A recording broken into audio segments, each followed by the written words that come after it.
Right. Kia ora whānau. We're going to learn how to make a raupo poi.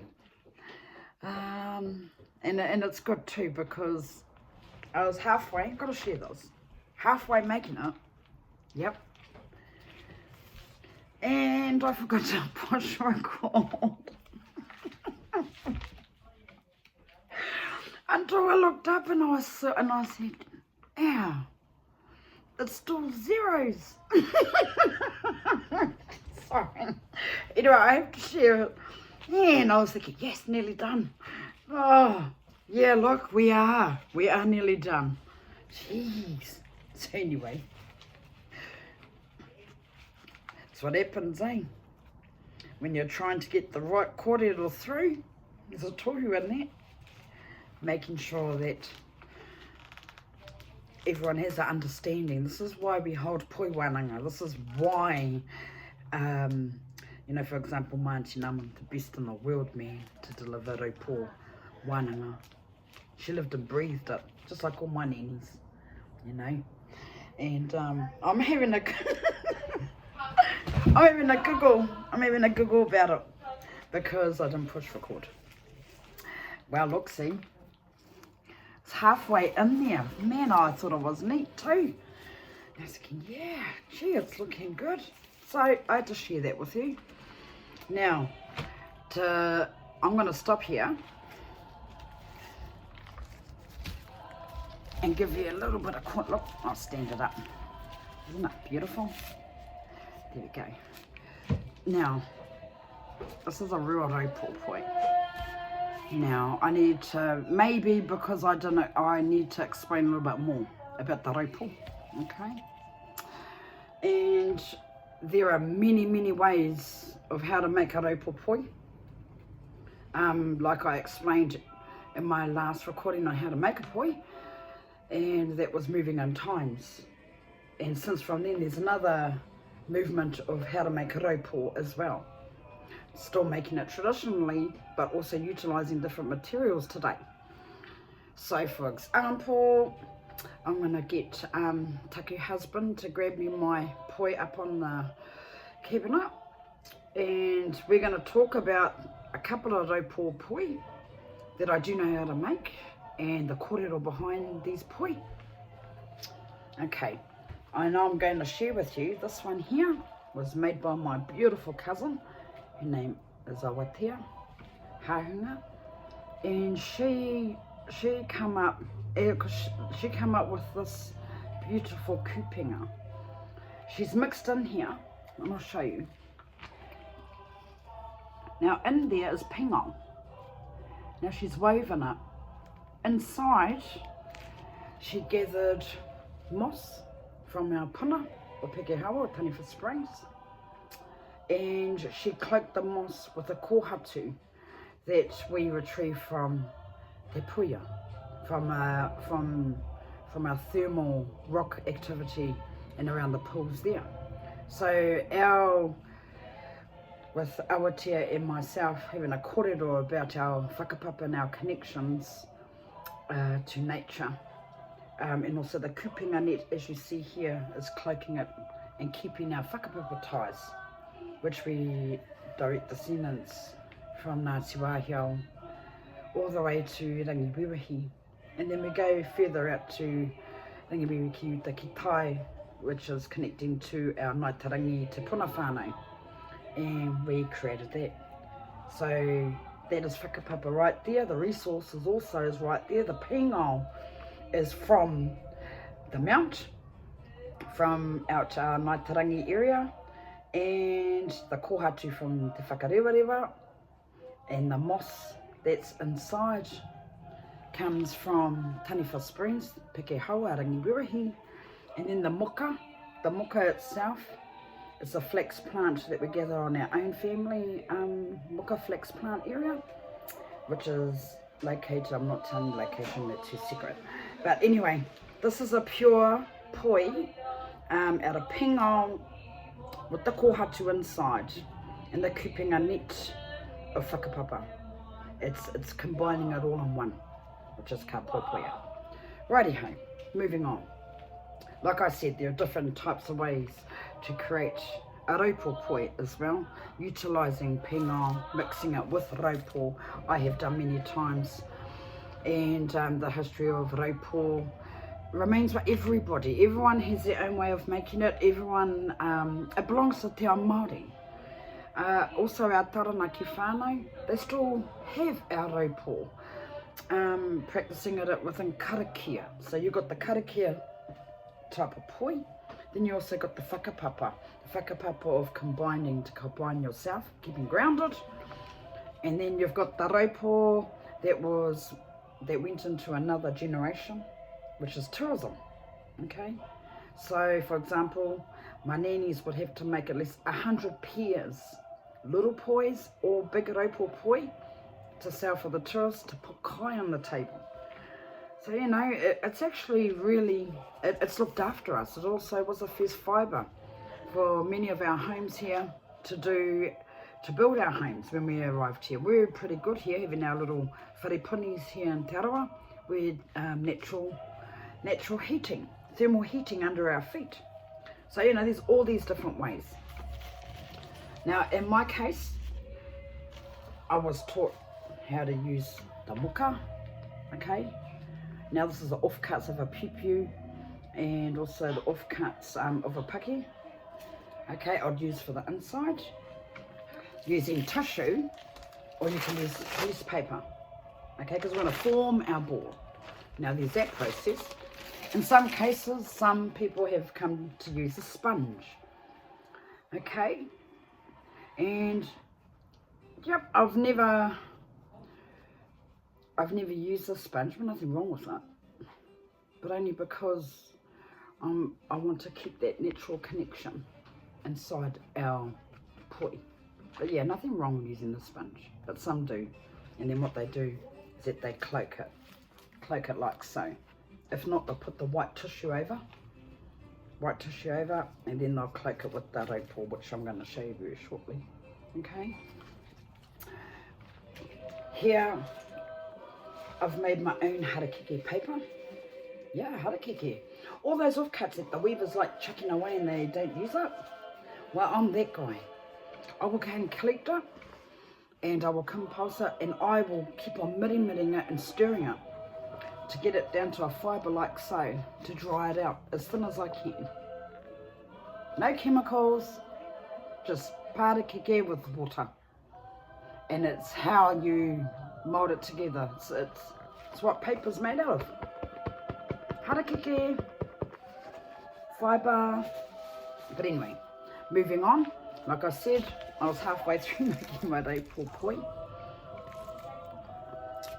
Alright, so what I'm going to do, because I'm in that process, while I'm going to prepare and show you just a little sample, I'm going to do a little poi now. I've already done a big one. I'm going to do a little one. Now what you would do, whānau, this is moka. The preparation of making raupo is a lot of time. No different to making a wharaki, no different to making a piu. There's a process. Now to get your raupo, plenty of raupo around, you just think it's an eyesore, you think it's many things, you know, people have just forgotten how to use it. Now raupo in your area, swampy areas, what you don't realise is the best soil for your kaimara. That's why a lot of our people put the raupo around the swamp areas of the whenua, and then the soil is rich and black, because what comes with raupo in swamp area is paru. Hello. But anyway, what I'm going to do is grab my muka offcuts. If you don't have muka offcuts, it's fine. Use a sponge ball, same process, okay? Put in a hole in there, put in your cord or muka, like so, inside, and then you cloak it with newspaper or white tissue paper. But like I said, I'd rather utilise natural resources, which completes the raupo. Now we're going to place this, as I'm going to bind it inside here, like so. I'll show you what I mean. Like, and many ways of making a raupo, but this was the way I was taught. There you go. It's a little one. Okay, now we are going to form it. Now, ka poi puia, miri miri. Yes, whānau. You miri miri it. That's what the poi's all about. Poi. Now, when I say miri miri, God, this is a little one. I haven't done a little one in years. Have to do a poi workshop in Raupo. There is Māti Nāmoni's fantastic. She'll give you all the dimensions of poi, taking you on a hiding in the cosmos. So you have a very good understanding and the purpose behind Raupo. Okay, about poi making. She's one of my great teachers. Alongside with my Nani Nellie Paul, who was one of the founders of the first weaving school in New Zealand Māori Arts and Crafts, alongside of Nani Emily Schuster.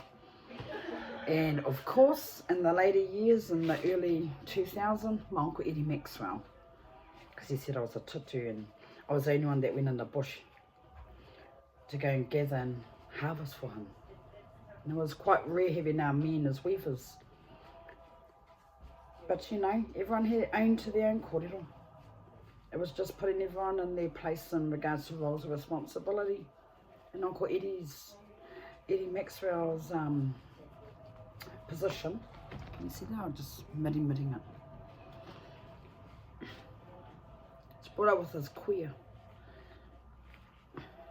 Nani Nito Brown, who married a Maxwell, George Haimana Maxwell from Awahai.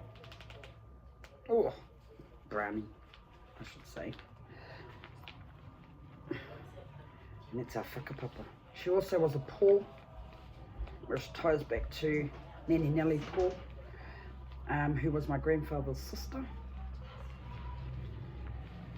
And that's our connection to Pererako Marae on Tarangi, the Hahunga, the Tangitūs, same whānau Purotoma. There you go. See, that's a little one. This was the one that I was doing in the, you know, I'll complete it. It's a little raupo. Okay. Now, finding another, like a strand. I might do another little one. No, this one will do. Titira. So just go down the bottom. Same process as the poi I made the other night, but we're using natural resources. Same process. It's all about your harvesting. Oh God, gotta really.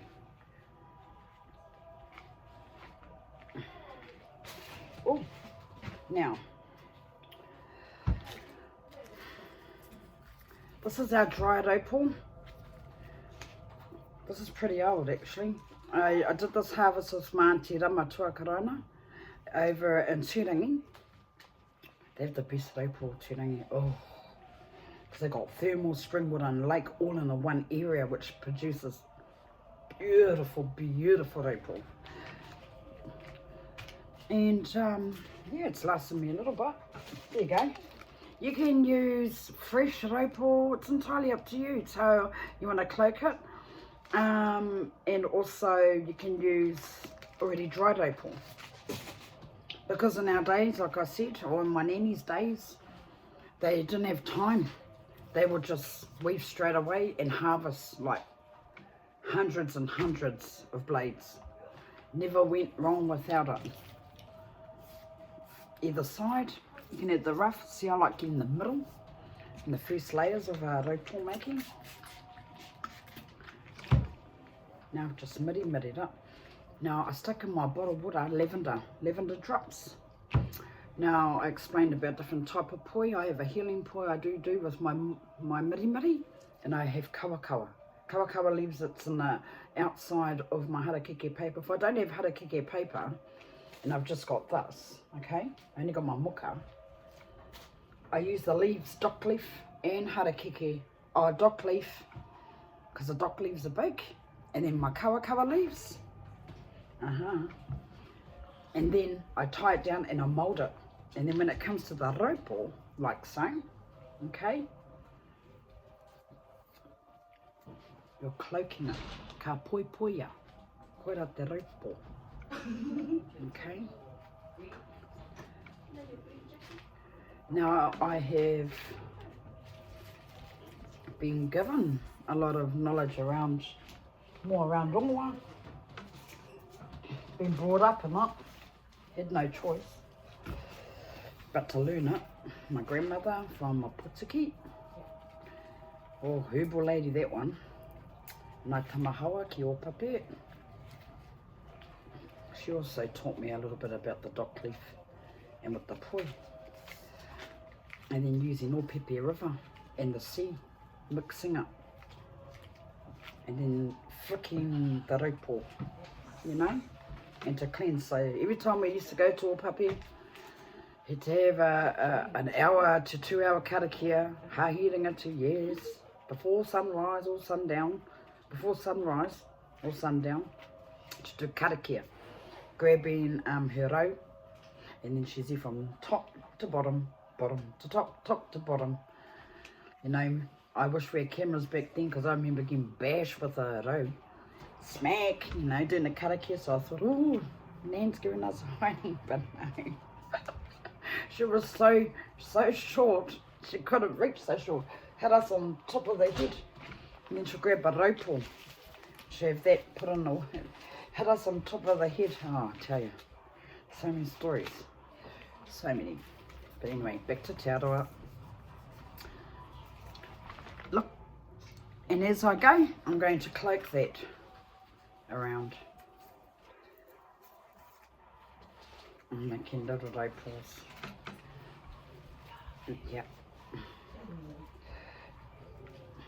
Okay. There you go. Keep on going until all the gaps are full, like so. But in this case, because I've already done it, gosh, can't believe I didn't push record. The same process, giving you the basics. I'm going to use pingong, because I love pingong. Yep. I'm going to wet our pingong so we don't cut our fingers. Easier to do whānau. I think this year is about everybody connecting that on the art side instead of waiting for a weaver to, you know, to do your mahi fui. Because everyone, to me, is a weaver. Everybody. Which highlights the determination of Hinemoa, whose love for Tūtānekai was so much, okay, here we go. Nothing could stand in the way. Now we want to be clever now, and we're trying to dress it because we can. There you go, like that. And I'll put on top of the raupo. You even can have dry harakeke, you know, like this, but no, it's not harakeke, but no, we won't do that today. So I'm going to only do, should I do one? No, I'll do two. Pingong.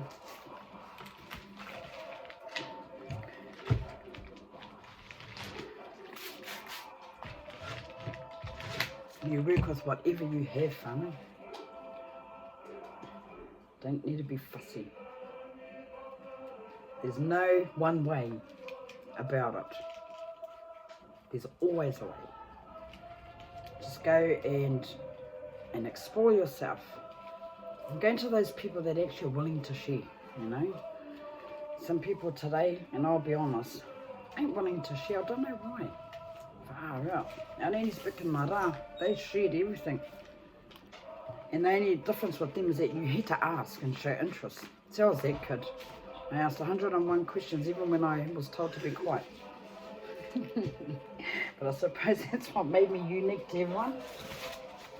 I never took no for an answer either. That's not because I was disrespectful. It's because I really wanted to learn and find another way. If someone told me no, I would ask why. And if they said you don't ask questions, I went and looked for it. Always look for an answer in life and anything you do.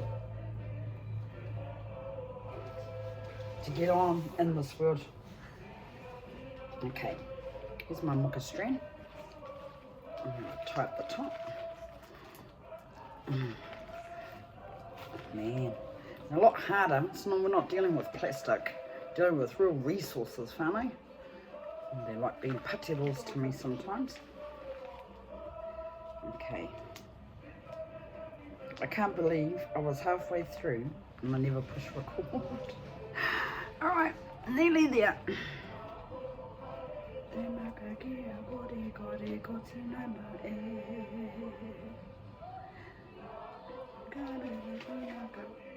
Okay, here we go. Right, we're nearly done. We've got a pinga raupo pa harakeke paper with muka inside of that one. Here is our muka and our harakeke paper fully cloaked with raupo and muka string cord. It's not hard, eh? But it's the process, getting the resources, being with the right people, and knowing the tikanga and kawa behind going into getting your resources. Don't need to be too clever about it. Ask an auntie or a nanny. They know, it's just you haven't asked. Right, nearly done. We're going to cut in around the edges. Now, talking about cuts, we had bad experience with scissors the other night. Got another pair. One moment.